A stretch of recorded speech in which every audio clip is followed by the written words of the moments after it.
Muy bien, contamos nuevamente con la ayuda del periodista Orián Brito, que está en la pizarra mágica. ¿Cómo está, maestro? Mi nueva amiga, ¿no? Sí, claro, eso es tremendo. Y veo que ha cambiado, ¿no? Desde la última vez. Sí, Juan Manuel, buenas noches. Ha cambiado un poco la Cámara de Representantes. Anoche, en el último contacto que hicimos contigo, la Cámara de Representantes, los republicanos tenían 210 asientos. A esta hora podemos decir que han ganado 2 más. Están a tan solo 6 de tener una mayoría, no una mayoría holgada, pero sí el control de la Cámara, ¿no? En comparación con los 199 que tienen los demócratas. Muchas personas preguntan, bueno, ¿qué falta por contabilizar? Ya ha pasado varios días del proceso electoral y a esta hora hay algunos estados donde todavía no tenemos un resultado claro. Sin embargo, quiero revisar algunos donde ya podemos hablar de alguna tendencia que dudo que cambie, ¿no? Me atrevo a decir así, como por ejemplo el Distrito 1 en Iowa. ¿Por qué? Porque ahí el candidato republicano tiene una leve ventaja por más de 1000 votos frente a la candidata demócrata con el 99% de los votos escrutados, lo que podría ser en las próximas horas el asiento número 213, tomando en cuenta que ya hay 212.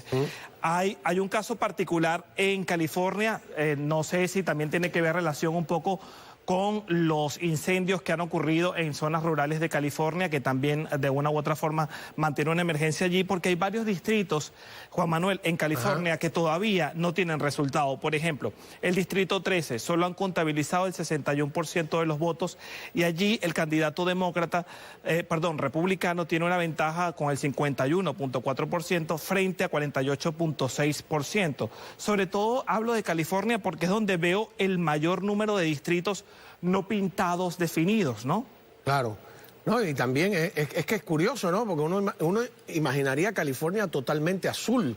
Y no es así, ¿no? No, fíjate que si vemos en las zonas internas, por ejemplo, el distrito número 1, allí ya dieron como ganador, porque la diferencia fue ostensible del 63.6% al candidato republicano. Estamos hablando del distrito 1. Me voy al distrito número 3. Dieron también como ganador al candidato republicano Kevin Kiley con el 56.7%. Otra zona de California, el distrito 23, con el 60% de los votos dan como ganador al candidato republicano. Y todavía ha sido escrutado el 65%, pero quiere decir que lo que falta no cambiaría esta tendencia con un 65% de ventaja. Otro que todavía está dentro de California y está pintado de rojo es el distrito, por ejemplo, el 13. El 13 allí han contabilizado el 61% de los votos. El 51% da como ganador hasta el momento al candidato republicano John Duarte. O sea, según tu cuenta, ¿podrían tener los 6 o habría una sorpresa de repente? Hay estados donde, por ejemplo, me atrevo a decir que podemos hablar ya de una tendencia clara. Alaska, por ejemplo, ahí está el distrito número 1, con el 76% el candidato republicano tiene el 49.5%, yo creo que está cerca de que se llame en las próximas horas como ya un asiento garantizado. Vuelvo a hablar del de Iowa, que me llama mucho la atención porque tiene el 99% de los votos escrutados con más de 1000 votos. Ya sería 1, 2, estamos hablando de 2 asientos más. Y el caso de Arizona, que no lo hemos mencionado porque ahí el conteo también ha estado muy lento. Claro, eso lo sabíamos desde el principio, ¿no? Correcto, no solo tanto para el presidente, que todavía no ha sido dado oficialmente a Arizona. Menos mal que no dependía la elección de ellos, ¿no? Pues que se pensaba que era Pensilvania, ¿no? Claro. El que podría tardar semanas y no fue así. Sorpresivamente, ya en la madrugada había tendencia, en caso de Arizona no. Y hay 2 distritos, el distrito número 2 tiene el 81% de los votos, allí la candidata republicana tiene el 54.2% de los votos, es una diferencia de más de 6 puntos por encima. Y hay otro distrito, el número 6, donde con el 76% de los votos escrutados, el republicano tiene la delantera con el 49.1 frente a 48.6. ¿Dónde están ganando los demócratas ahí? Fíjate, podemos hablar a esta hora un distrito en California, no, este es Washington. Lo podemos ver, el distrito 13 en Washington, ahí hay un asiento para los... por cierto, ahí había un candidato a la gobernación que es cubano, que criado aquí en Hialeah. Exactamente. Bueno, aquí en el distrito 3, fíjate tú que el candidato demócrata tiene una ventaja frente al republicano, tiene con el 51.5%, el distrito número 3 de Washington, también el distrito 5 de Oregon, también todos de la costa oeste, ¿no? En este caso, con el 47.9%.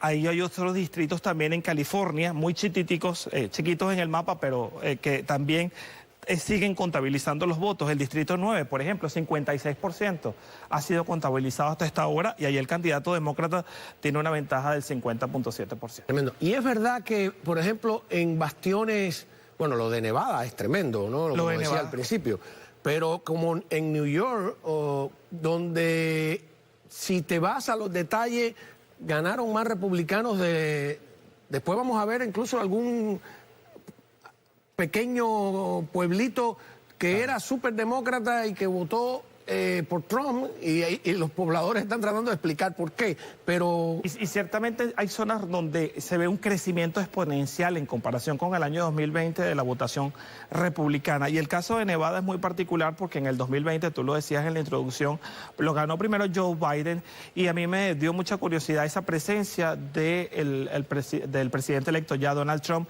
en este restaurante. Sí, fuiste tú que me sugirió poner ese video, ¿no? Porque fue la última visita a Nevada, la última visita... No fue al Caesar Palace, fue a un restaurante cubano-americano. No, la última visita que hizo Donald Trump, porque yo estuve siguiendo la contienda para todos nuestros noticieros, en Nevada, un estado que según las encuestas no tenía mucha oportunidad o estaría muy reñido, fue este restaurante cubano-americano que fue recibido con aplausos allí y la gente, por supuesto, expresó sus impresiones por esta visita. Fíjate que si bien vamos a revisarle nacionalmente, aunque Nevada, AP todavía no se lo da a Trump, pero la tendencia y de varios medios ya lo proyectan como ganador indiscutible a Donald Trump, ya ha sido escrutado, esto me refiero al voto del colegio electoral, el 95% de los votos, y Donald Trump tiene más de 50.000 votos por encima de Kamala Harris, 50.000 votos, y ya fue contabilizado Las Vegas, que es donde realmente allí los demócratas ganaron, en todas las zonas externas. Se da ese mecanismo, ¿no? En las zonas muy metropolitanas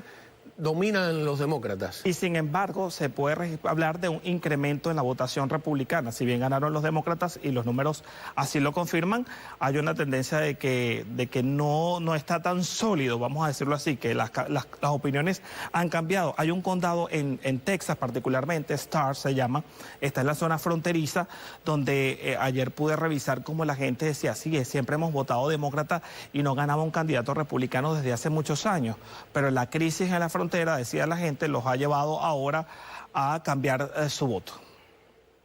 Claro, y la idea esa de que los hispanos tienen un modelo de votar siempre demócrata también se ha roto. Y hay gente, sobre todo la prensa española que ha estado leyéndola, que no entiende nada de lo que está pasando aquí. Y entonces, ¿cómo los hispanos están en contra de que vengan más hispanos por la frontera? ¿Cómo están en contra los inmigrantes de la inmigración? Es algo que yo creo que no se explica con estereotipos y lo están tratando de hacer, ¿no? No, y creo que sería importante para que estos medios y sobre todo la gente que tiene este tipo de opinión pueda tener en certeza por qué esta visión, sobre todo, repito, de los condados donde se ve el crecimiento o el cambio de tendencia por esta situación es los condados de zonas fronterizas, como por ejemplo, repito, el condado Starr, que es el condado donde viven más hispanos al sur de Texas. Allí todo el mundo votaba demócrata. Yo escuchaba a un señor que decía, siempre, toda mi vida, por mi padre he seguido esa tendencia, pero en este momento no puedo porque estamos viviendo una zona difícil, porque si bien mucha gente viene a buscar una calidad de vida, mejores oportunidades, se ha generado un colapso en muchas ciudades y así como entra lo bueno, hay que decir que no entra lo no tan bueno. Y en Miami, donde la política internacional tiene un peso mayor, si me permites preguntarte como venezolano, porque se habla todo el tiempo del voto cubano, cómo ha sido el voto cubano, pero me llama la atención, ¿tienes idea de cómo votaron los venezolanos después del fracaso de la gestión, de la devolución de los narcosobrinos, de Saab, de lo que está pasando ahora mismo, ¿no?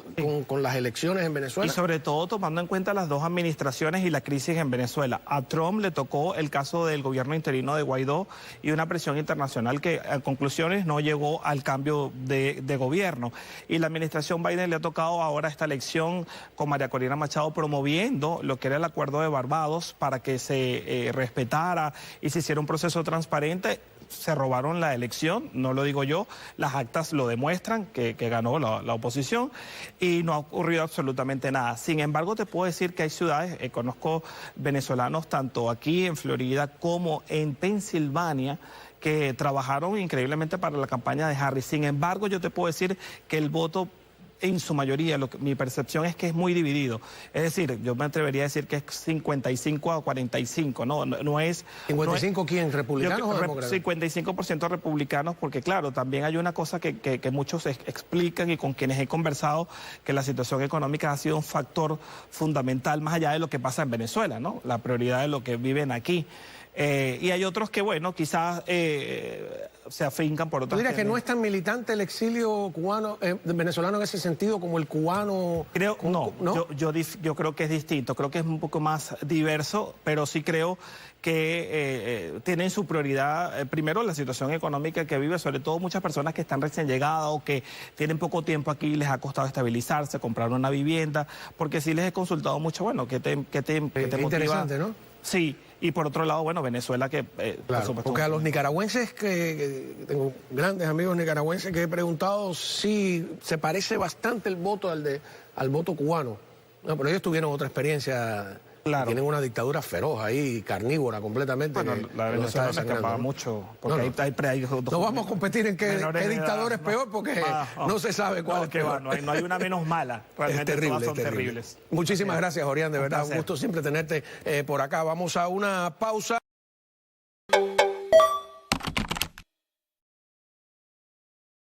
Bueno, muy bien, llegó la hora del debate y, bueno, primero presentar a los panelistas. Rey Anthony, analista republicano con nosotros, muchas gracias por regresar a la mesa. Gracias, Juan Manuel. Chris Willy también, muchísimas gracias por regresar a la mesa. No nos veíamos desde antes de la era Trump, ¿no? Sí, la nueva era Trump, ¿no? Te tengo que preguntar, estamos en la era Trump todavía. Estabas muy optimista.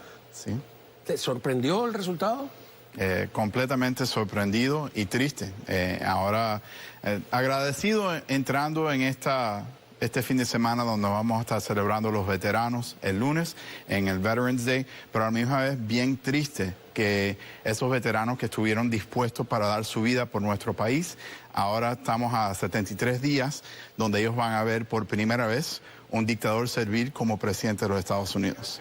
Un dictador, ¿qué crees? Sí. Bueno, ¿Dijo que lo iba a hacer el primer día? Creo que ese discurso de exagerar el pueblo americano no lo compró. No compramos lo que el Partido Demócrata estaba vendiendo. Y ahora utilizan todo tipo de epíteto, de insulto, para intentar describir o explicar el terremoto político que vivimos el martes, de un número histórico de hispanoparlantes, de personas como tú y como yo que optaron por primera vez por el presidente Donald Trump y el Partido Republicano, un 45%. Ni los pronósticos más optimistas, Juan Manuel, nos daba esa victoria. No solamente ganamos el voto electoral de una forma histórica, hasta incluso ganando el estado de Nevada, que no habíamos ganado desde el año 2004, sino también ganamos el voto popular, y mientras que vayamos contando todos esos votos, Juan Manuel, vamos a ver que el presidente Trump lo más probable es que haya ganado esta elección, también con más de 5 millones de votos por encima de la vicepresidenta Kamala Harris. ¿Y por qué sucedió esto? Yo le doy 3 razones. Número 1, la economía. Los demócratas describían una realidad muy ajena a la que vivimos tú y yo. Decían que todo estaba bien, que todo estaba de maravilla. Cuando uno va al supermercado, cuando uno echa gasolina, cuando uno quiere comprar una casa, se enfrenta a una realidad totalmente contraria. Lo segundo, el Partido Demócrata se había movido tan a la izquierda, completamente secuestrado por los socialistas. Ellos ya no lo ocultan, ellos lo dicen abiertamente que son de ultraizquierda socialista, del grupo parlamentario progresista que militaba Kamala Harris. Y lo tercero, Juan Manuel, y ya para concluir, el presidente Donald Trump en esta elección se presentó como el candidato del cambio. Y Kamala Harris, ¿qué era lo que prometía? Continuidad. Continuidad es lo que prometen en Cuba con Díaz-Canel y el régimen castrocomunista. Continuidad es Maduro siguiendo las políticas de Hugo Chávez. Con las políticas de Hugo Chávez. Ese es el terremoto político que estamos viendo. A ver, vamos a oír a una de esas progresistas, la señora Alexandria Ocasio-Cortez, su reacción. Regimes and autocracies are taken down by millions of drops of small actions that would otherwise be invisible by masses of people. So I look forward to doing this work with you all. And this is, this is the assignment that we have ahead of us. Se ve, sí, pesimista. ¿Crees que todavía tienen chance, oportunidad, hablar correctamente, de ganar la Cámara Baja? Quedan veintitantos escaños por resolver. Honestamente, de lo que se está viendo, lo más probable que no. No se sabe 100%. Lo que sí se sabe es que o los demócratas van a tener 1 o 2 asientos de ventaja o los republicanos van a tener 1 o 2 asientos de ventaja. Lo que sí debe de pasar, que no hemos visto en la previa era de Donald Trump, es que se necesita alguien como Joe Biden que sea bipartidista y trabaje con los dos partidos. No vimos eso bajo la administración de Trump previo. Y aunque mi amigo, que lo he conocido por mucho tiempo, dice que llamarlo dictador, él no está de acuerdo con eso. Fueron las palabras de Donald Trump mismo. Él dijo que el primer día iba a ser dictador.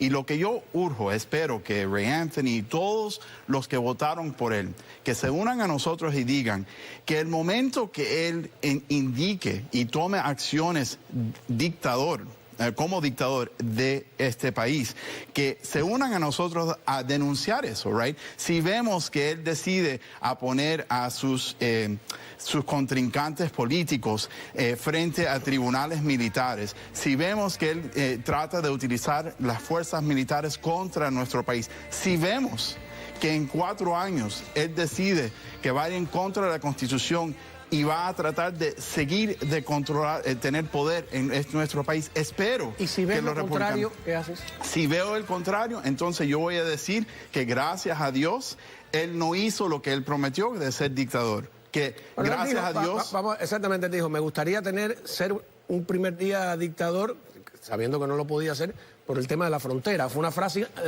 de tantas frases desafortunadas que tiene. Pero mi pregunta ahora Lo repitió 3 veces. Mi pregunta es, si él es un dictador malévolo, es la encarnación de Mefistófeles en la tierra, ¿por qué tantos millones de norteamericanos votaron por él? ¿Se hacen esa pregunta en el Partido Demócrata? Desafortunadamente, Cao, hemos visto a través de la historia que muchos dictadores entran en el poder con el apoyo democrático inicialmente. Pasó, yo soy mitad cubano, mitad venezolano. Pasó en el país de mi padre, right? Todos en Venezuela decíamos que no podía venir la dictadura ahí y votaron por Hugo Chávez al principio y desafortunadamente empezó a quitar las libertades, empezó a hacer lo que Trump mismo ha dicho, que quería suspender la Constitución. Y estamos viendo, desafortunadamente... Pero no hicieron nada malo, nada mal hicieron. No hay nada que tú digas, que hicimos esto mal. Que los demócratas hicieron mal, sin duda. En mi opinión, yo pienso que quitar a Joe Biden fue un error grande. Ahora, fue la decisión que se hizo y viendo que el peligro que se estaba proponiendo con un hombre que estaba amenazando ser dictador, sin duda teníamos que hacer todo posible para asegurar que Kamala Harris ganara. No pasó y ahora hay que construir de nuevo. Y como estoy diciendo, espero que los republicanos y muchos demócratas independientes que votaron por Trump, que se unan a nosotros si vemos esas tendencias. Y lo que estoy viendo muy tristemente hasta esta semana, estoy viendo trumpistas que votaron por él diciendo ya que él debe de cambiar la Constitución para que poder mantenerse en poder, que debe de ser dictador, que quieren que sea dictador. Es increíble que ya lo estamos viendo. Mira, esa retórica, Juan Manuel, creo yo y creen muchos, que ha llevado a estos atentados contra la vida del presidente Donald Trump. Lo vimos en el caso del radical que intentó asesinarlo en Pensilvania. Lo vimos en el caso del radical que intentó asesinarlo mientras que jugaba un juego. Estoy viendo ahora, disculpa, la primera página del New York Times, el tema del complot iraní. Exactamente, para asesinarle y los cargos a las personas involucradas. Exactamente, entonces vemos que esa retórica no ayuda a crear este país unido de cara a estas elecciones y entrando a enero. Pero, ¿cuál es la realidad?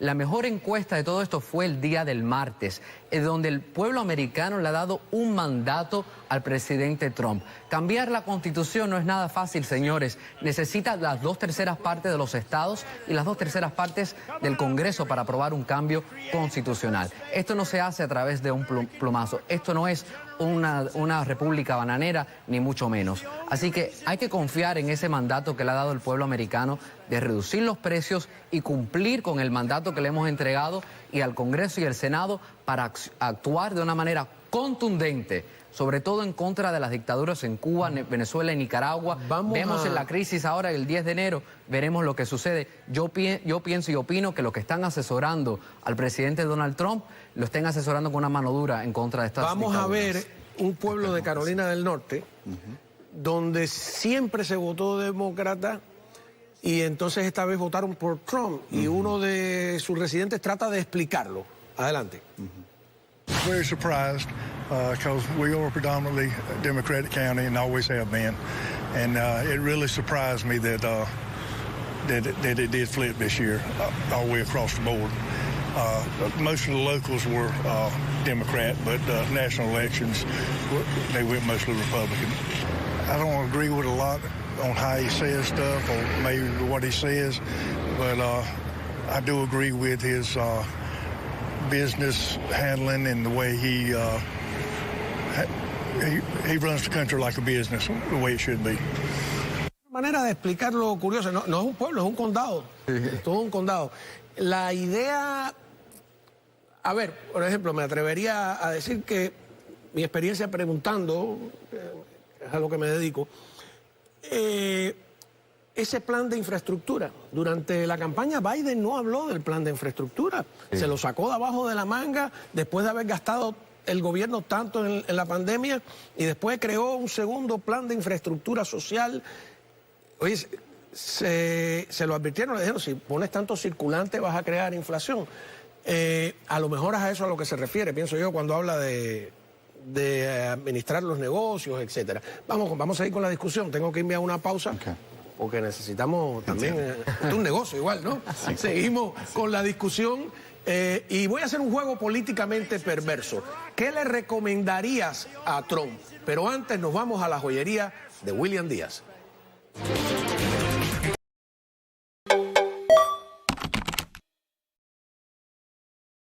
Bueno, muy bien, hablemos de Cuba y tenemos con nosotros a una de las voces jóvenes más autorizadas sobre el tema, además muy actualizada.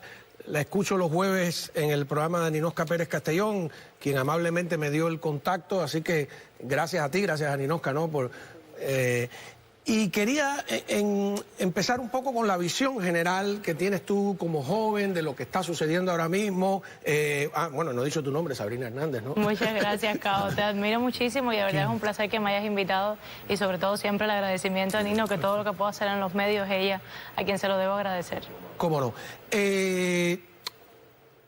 La visión de alguien joven con una cantidad de presos políticos, de mujeres jóvenes, incluso menores de edad, con toda esta crisis que está sucediendo, un segundo apagón nacional, un huracán que causa un desastre tremendo.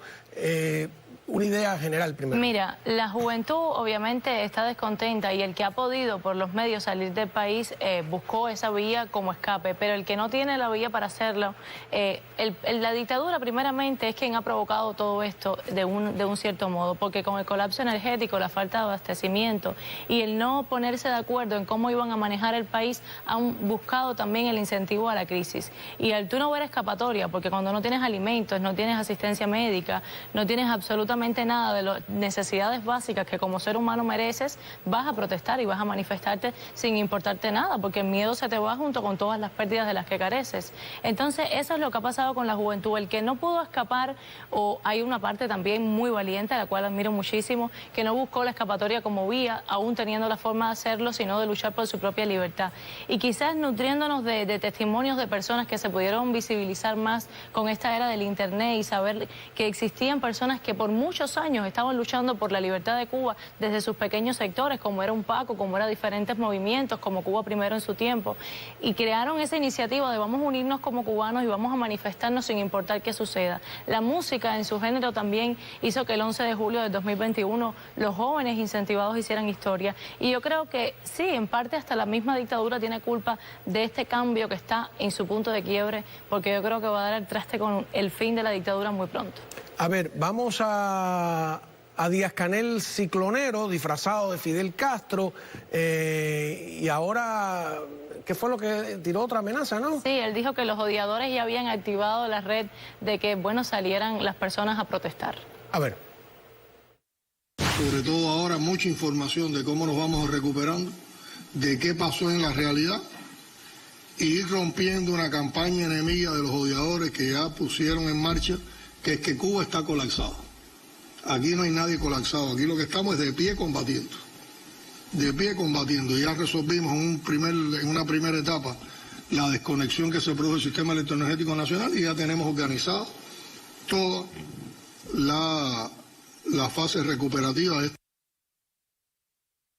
A mí me hierve la sangre verdaderamente, Cabo. Yo no puedo escucharlos mucho a ellos porque además Cuba sí está colapsada. Cuba está en su punto de quiebre y eso es una realidad que ellos mismos lo saben porque ellos mismos no supieron manejarlo. Y decir que están en una fase de recuperación cuando el oriente del país tuvo el paso del huracán Oscar, lamentable, del cual no se pudo preparar porque no se le informó, no tenían electricidad. Habían personas hasta con 5 días sin electricidad y las pérdidas aún no se recuperan. Hubo vidas humanas que esa dictadura no notificó porque se dijeron 8, después 9, pero la realidad no se sabe, porque incluso los mismos vecinos fueron los que tuvieron que ayudar y recuperar esta dictadura, este oriente del país, que la dictadura no supo cómo hacer, no supo cómo acceder. Llegaron, fueron incluso cuestionados por los mismos vecindarios de que se vieron abandonados. ¿Y qué hizo él? Cogió y se fue, como siempre hace, y después llegaron con los helicópteros del MINFAR. Esto es algo que verdaderamente se les fue de control, y ahora el occidente del país lamentablemente vive otro fenómeno natural y vuelve a estar en abandono. Más de 9 derrumbes.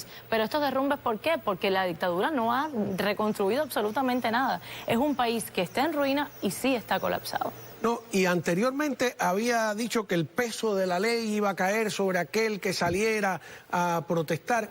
Y yo he estado comparando con lo que sucedió en España, donde el rey de España llega, lo agreden, le tiran cosas, y el rey tiene una actitud totalmente distinta a la de Díaz-Canel, ¿no? Dice, hay que entender el enojo que tienen. Así es, y lloraron con el pueblo. Hay que entender, se sumaron al enojo. Así es. Mientras que es una actitud completamente distinta a la de este régimen, que el enojo lo que hace es reprimirlo, maltratarlo, incluso amenazarlo. Para muchos de estos videos ellos hasta tienen a las personas preparadas, ni tan siquiera es realmente el pueblo cubano. Lo que pasa es que lo del oriente del país se le salió de las manos, y ahí es donde vimos los cuestionamientos. Pero después, en su segunda visita, porque él fue visita flash, ya sí estaban preparadas las personas para que esto no se volviera a repetir, porque volvieron una vez más a persuadir a las personas, y las denuncias están a través de las redes sociales. Incluso se especuló que viene por parte del mismo régimen que una presa en San Antonio del Sur se había desbordado. Hubo 2 personas infartadas, una persona hospitalizada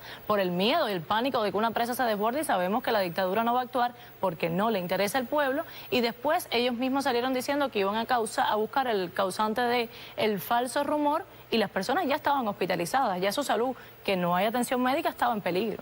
¿Cómo no? Vamos a una breve pausa, si me lo permites. Continuamos hablando con Sabrina Hernández. Y un titular que a mí me ha asombrado. Dicen, hay electricidad en La Habana, cuando esas cosas son noticias de los periódicos principales. Ya usted sabe qué mal están las cosas. Regresamos con Sabrina.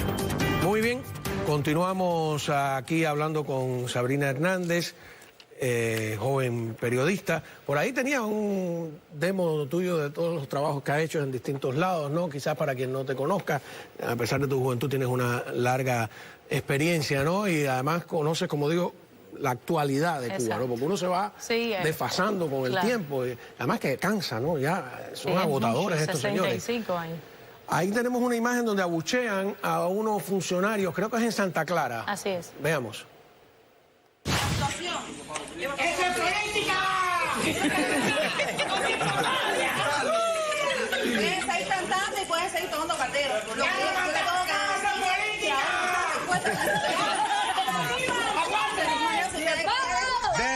¿Cuándo? ¿Cuándo?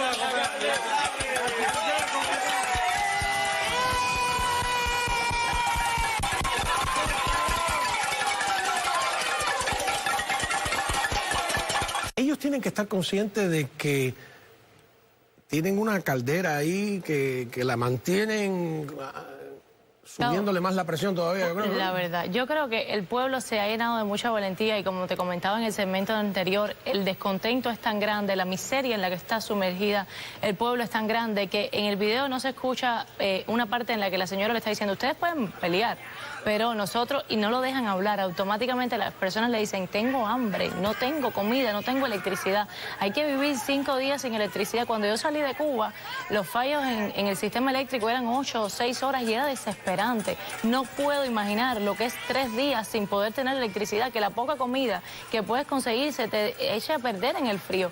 Es insostenible ya la situación en la que está el pueblo y esto es lo que lleva a que ya no tengan miedo, porque saben que sí, puede haber represión, pero ya, y si el pueblo entiende que unidos todos, la represión no va a poder existir porque se puede parar, porque es un sistema que está quebrantado, porque la policía que van ahí a abucharlos también tienen falta de electricidad, no es que viven como viven enajenados los de la cúpula castrista.